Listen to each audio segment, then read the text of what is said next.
Assalamualaikum warahmatullahi wabarakatuh teman-teman. Berdasarkan requestan kalian di komenan video aku sebelumnya, kali ini aku bakal bahas tentang flag. Jadi video ini tuh pas banget buat kalian yang mungkin sekarang lagi ngalamin flag.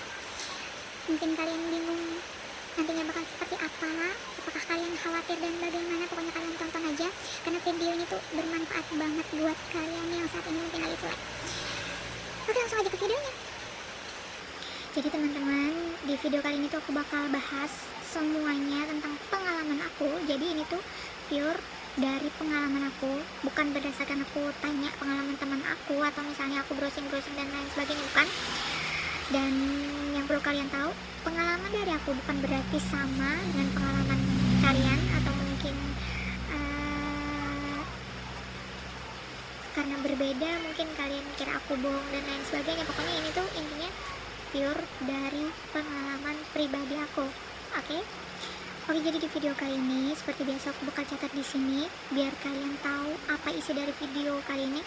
Pertama, aku bakal nyeritain ke kalian pengalaman aku pribadi 3 kali ngeflag sampai usia kehamilan 10 minggu. Di situ aku bakal ceritain apa yang aku konsumsi, kemudian gimana aku cara aku ngatasinnya dan lain sebagainya, aku bakal bahas di situ. Kemudian kedua, penyebab flag yang aku alami, kemudian aku lakuin itu lagi dan aku nge-flag lagi. Jadi aku bakal cerita pure dari pengalaman aku. Kemudian ketiga, aku bakal nge-share juga pengalaman dari aku ya, bedanya flag dan PMS. Jadi kalau misalnya kalian mau tahu semua informasi tentang itu, jangan lupa tonton sampai selesai. Dan please subscribein channel aku, di like juga, di share juga, dan aku bakal senang banget. Jadi selain aku bagi manfaat ke kalian, kalian juga bagi manfaat ke aku. Untuk informasi pertama, aku tuh udah nyatet di kertas kayak gini biar nggak lupa, biar ceritanya nggak ada yang miss.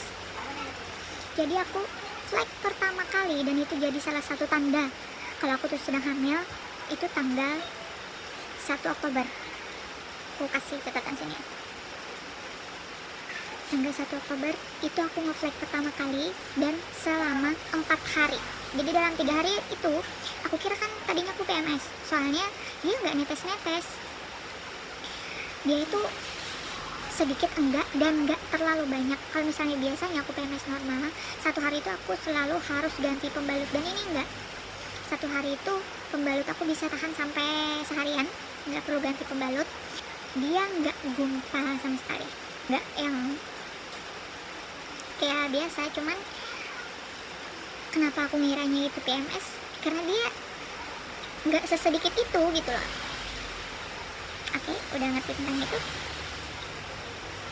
Oke, kemudian setelah itu aku selesai flight dan aku udah tahu kalau misalnya aku hamil, karena aku juga udah tes flag. Kemudian kedua, aku nge-flag lagi selama kurang lebih 3 hari.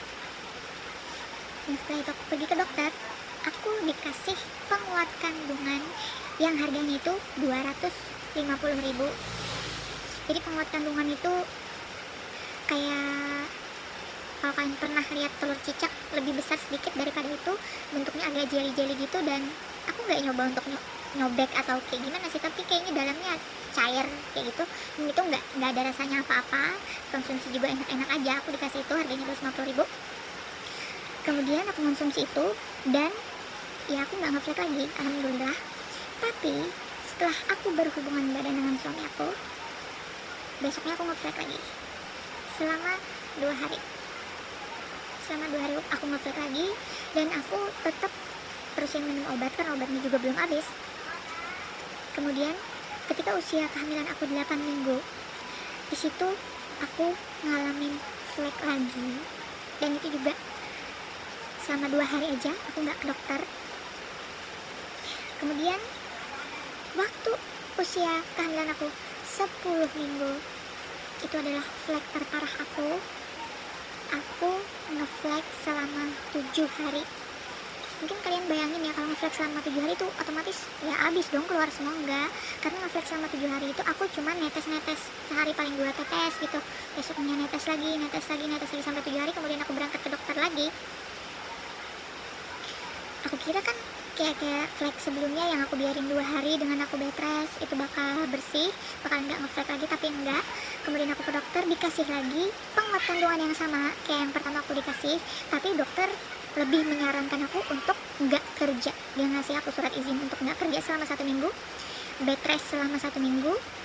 Kemudian aku diminta untuk nggak berhubungan badan dulu. Kemudian aku juga diminta untuk nggak melakukan pekerjaan rumah tangga dulu, termasuk nyapu lantai.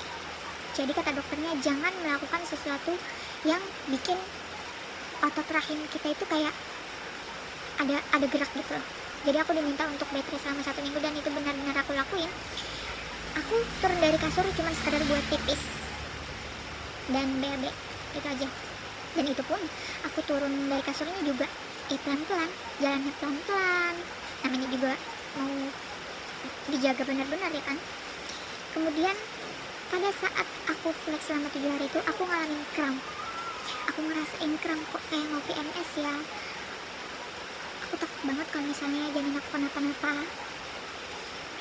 Kemudian setelah itu aku ngelakuin semua saran dokter, termasuk untuk nggak naik motor sendiri. Jadi waktu pergi kerja, pas aku udah masuk kerja, suami aku yang antar, dan itu pun dengan kecepatan yang lambat banget naik motornya. Setiap mungkin ada lubang di jalan, aku selalu tepuk suami aku terlebih dahulu untuk pelan-pelan aja. Aku takut istirahat aku jadi sia-sia ya kan. Kemudian setelah itu alhamdulillah flag aku udah nggak ada keluar sama sekali. Selama 1 bulan aku benar-benar efektif nurutin apa kata dokter. Kemudian setelah itu, walaupun aku berhubungan badan, flagnya juga udah nggak keluar. Walaupun aku naik motor sendiri, flagnya juga udah nggak keluar. Oke, jadi itu cerita nomor 1 ya kan. Kita ingetin lagi di sini cerita nomor 1. Kemudian ke cerita nomor 2, itu dari pengalaman aku ya, perbedaan flag dan PMS. Kalau PMS aku biasanya tuh gumpal, banyak, dan warnanya itu merah tua ya. Kayak lipstick aku bukannya tua lagi lah pokoknya. Itu kalau PMS aku. Tapi kalau flag aku, dia itu cenderung kayak merah muda, jernih ya. Walaupun dia keluar nggak sedikit, kenapa ada flag pertama aku 4 hari ya, itu tuh keluar nggak banyak banget, tapi jernih gitu, nggak ada gumpalan sama sekali. Jadi kalau flag dari aku warnanya merah muda, nggak gumpal, nggak pekat, jernih banget. Itu kalau dari pengalaman aku. Itu tentang perbedaan flag dari aku dan PMS dari aku. Udah jelas sampai situ? Oh ya, aku juga ada browsing, katanya ada yang warnanya coklat dan lain sebagainya, tapi aku nggak ngalamin itu. Jadi aku cuma nge-share apa yang aku alamin. Dan menurut aku beda banget sih PMS aku dengan flag aku. Jadi aku cukup bisa bedain apakah aku PMS atau nge-flag. Kemudian itu cerita nomor 2. Untuk cerita nomor 3, pengalaman dari aku penyebab flag. Jadi aku tuh kerja di salah satu bank, aku nggak nyebutin bank apa, dan aku termasuk kategori karyawan yang pulangnya rada malam, jam 7 malam, jam 8 malam, jam 6 sore gitu-gitu lah. Kemudian aku akan nge-flag ketika rahim aku mendapatkan sedikit benturan. Contoh, kalau misalnya aku naik motor sendiri, aku nabrak lubang, dan itu bakal bikin rahim aku sedikit kram. Itu yang aku rasain. Pokoknya yang menyebabkan aku flag itu adalah naik motor. Kedua, yang menyebabkan aku flag itu kecapean. Kenapa?